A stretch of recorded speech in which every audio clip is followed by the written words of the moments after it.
की है उसमें ये आश्विन कृष्ण पक्ष, जिसको कुमार भी हिंदी में कहते हैं, आश्विन के महीने के इसकी जो अमावस्या होती है, ये पूरी 12 अमावस्या में इसका महत्व बहुत ज्यादा होता है।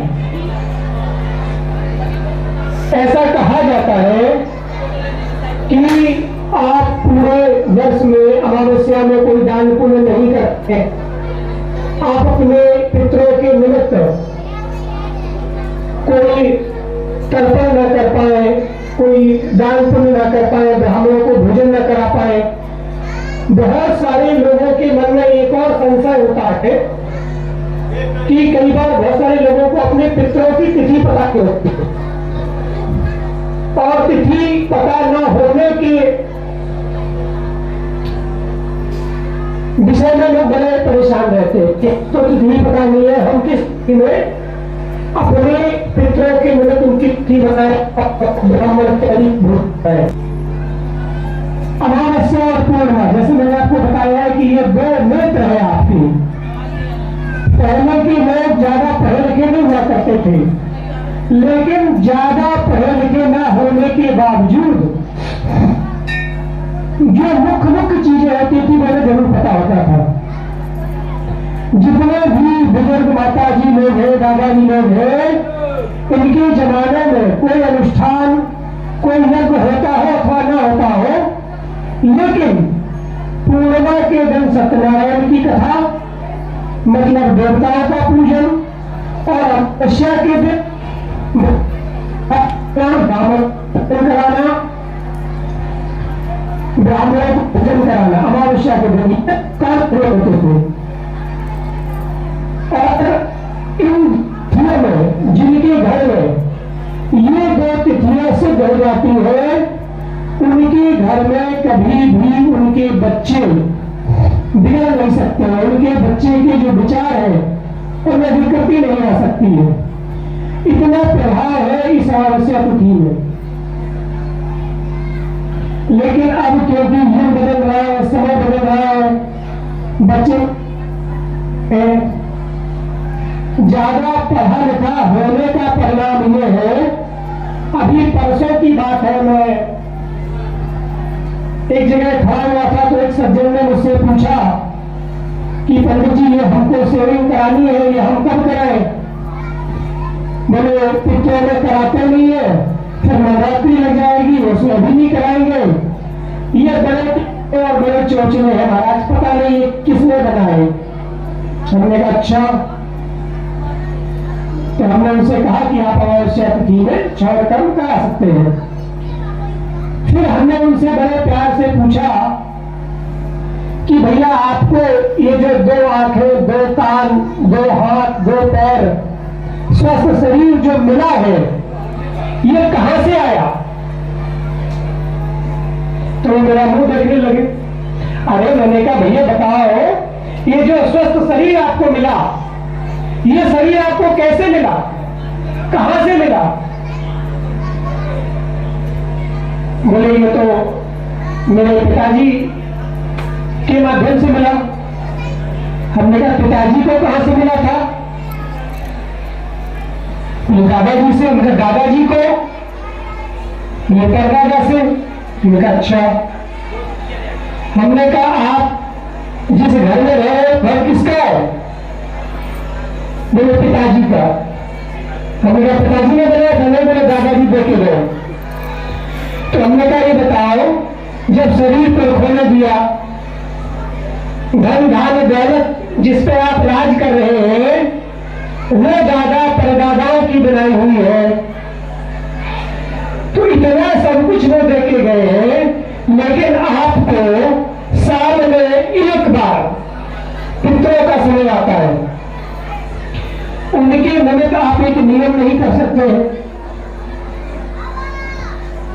तो वो सज्जन तुरंत समझ गए और हाथ जोड़ के बोले महाराज क्षमा करिए, मैंने कभी इस विषय में सोचा ही नहीं। मैंने कहा कि नहीं सोचिए, और भी आपके दृष्टि में तो है, उन्हें ये बताइए, क्योंकि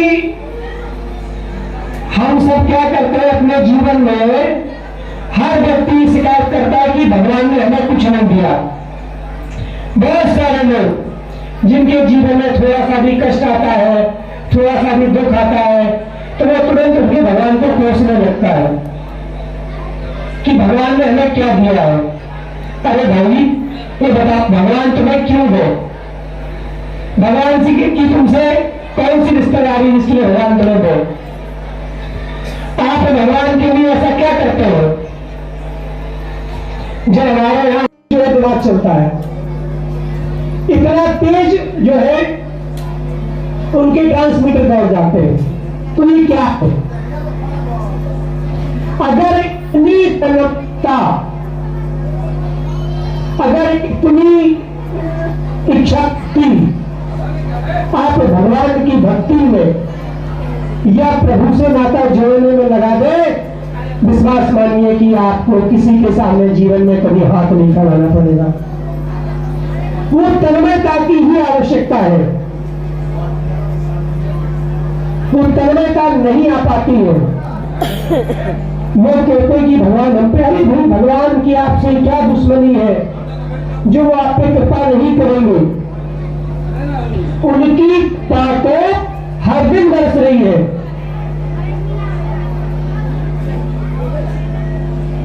लेकिन आप लोगों ने क्या कर रखा है, हम सब लोग, क्योंकि कलयुग चल रहा है ना, कलयुग का भी तो धीरे धीरे प्रभाव रहेगा, उस चक्कर में हमने क्या कर रखा है कि अपना कृपा रूपी,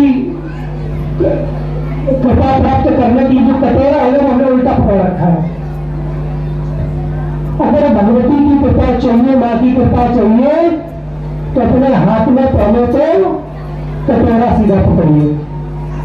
कटोरा सीधा पकड़ने का क्या तात्पर्य है कि बगल वाला क्या कर रहा है उसको छोड़ दीजिए। हर व्यक्ति का कर्म, हर व्यक्ति का प्रारब्ध अलग है, आप उसके चक्कर में अपना मत बिगाड़िए। कल से मां नवरात्रि, मां भगवती के दिन शुरू हो रहे हैं। प्रथमम शैलपुत्री चा, कल मां शैलपुत्री का दिन होगा। और ये वाला जो आश्विन शुक्ल पक्ष का नवरात्र होता है, ये बहुत शक्तिमान नवरात्र होता है। इसमें वो बड़े बड़े सारे लोग सिद्धियां प्राप्त कर लेते हैं। तो अगर लोग सच्चे हृदय से, और अब तो आप जहां बैठे हैं ये तरीके से तीर्थ हो गया है। इतनी व्यस्तता थी, आज बहुत तबीयत खराब थी, मुझे लगा नहीं था कि मैं यहां पहुंच पाऊंगा, इतनी ज्यादा तबीयत खराब थी। लेकिन मां की कृपा ऐसी कि जैसे ही हम यहाँ के लिए चले हमें पता ही नहीं लगा। कल रात में हमें सोच ही नहीं सकते थे कि आज हम आप लोगों के साथ बैठे होंगे, संभव ही नहीं था। लेकिन बस मन में विश्वास पक्का था कि नहीं मां के यहां जाना है। और आज देखिए आप लोगों के सामने बैठे, इसी विश्वास को आप पक्का बनाइए। आपका हर काम होगा और इसी स्थान से होगा, क्योंकि यह स्थान अब साधारण स्थान नहीं रहा है।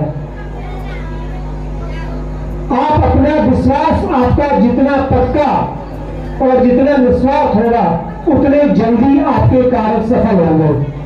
और बहुत सारे लोगों के कार्य सफल हो भी रहे हैं।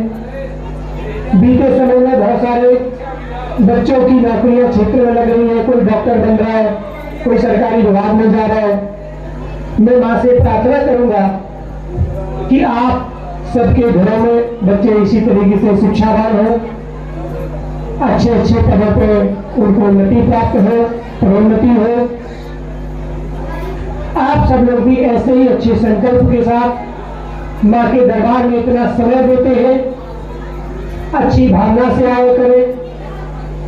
और जब आप अगर यहाँ आ रहे हैं तो इतना मुझे पूर्ण विश्वास है कि सच्चे मन से आया हुआ कोई भी माता, बहन, भाई, बाबूजी यहां से खाली हाथ नहीं जाएगा। ये इस दरबार में इसका प्रभाव है ये जिगरे का। और जिस दिन से आप सच्चे मन से यहां जुड़ जाएंगे आपका कार्य होने लग जाएगा। ये मैं आपको अपना अनुभव बता रहा हूं।